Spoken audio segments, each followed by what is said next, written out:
Early 2000 के बाद इसको कोई भी नहीं सॉल्व कर पाया। Now I will tell you something crazy and interesting. 4 जनवरी 2012 में इंटरनेट पे एक पजल आया था जिसका नाम था सिराडा 3301। आप में से शायद ही किसी को इसके बारे में पता हो। कोई 1 महीने तक ये पजल इंटरनेट पर सर्कुलेट करती रही थी और फिर इसको हटा दिया गया था और इसके बाद कुछ ऐसा नोटिफिकेशन जाता था लोगों को जिसमें कुछ भी ख़ास क्लियर नहीं था कि एक्चुअल में क्या करना है और कहाँ से शुरू करना है।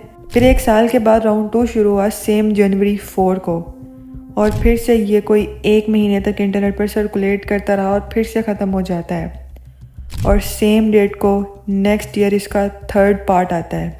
लेकिन ये असल में क्या था ये आज तक किसी को नहीं पता चल सका।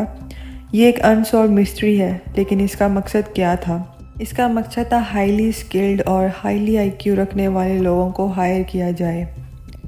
लेकिन ये पजल इतनी मुश्किल थी कि कोई आम इंसान इसको सॉल्व कर ही नहीं सकता था, जिसको कुछ हाईली प्रोफेशनल्स और हाई स्किल्ड लोग ही सॉल्व कर सकते थे। पर इसके बैकएंड पर कौन था, कौन ऐसे लोगों को हायर कर रहा था, फॉर व्हाट पर्पस, किसी को इसके बारे में नहीं पता।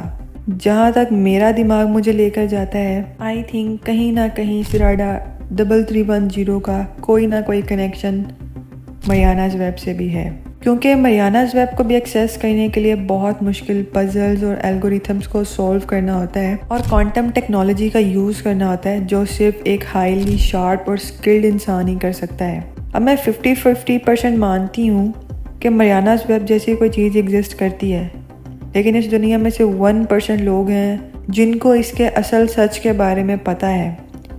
ऐसे जैसे डार्क वेब की बहुत सी चीज़ें सच में हैं और बहुत सी ऐसी स्टोरीज़ हैं जो इंटरनेट पर हैं पर वो एक्चुअली में फ़ेक हैं, लेकिन लोग उन्हें शौक़ से सुनते हैं। क्या पता जिसको हम मिथ कंसीडर करते हो वो वाकई में एग्जिस्ट करती हो और जिन्हें हम रियल समझते हो उनकी कोई एग्जिस्टेंस ही ना हो। लेकिन बहुत से लोग हैं जो इसको नहीं मानते। हर एक का अपना अपना पॉइंट ऑफ व्यू है। तो एंड आई होप सो आपको आज की वीडियो भी काफ़ी पसंद आई होगी। तो चैनल को लाजमी से सब्सक्राइब करके लाइक कमेंट कर दें और अपने दोस्तों के साथ भी शेयर कर दें। अपना बहुत सारा ख्याल रखें। मिलते हैं नेक्स्ट वीडियो में। मुझे दें इजाज़त।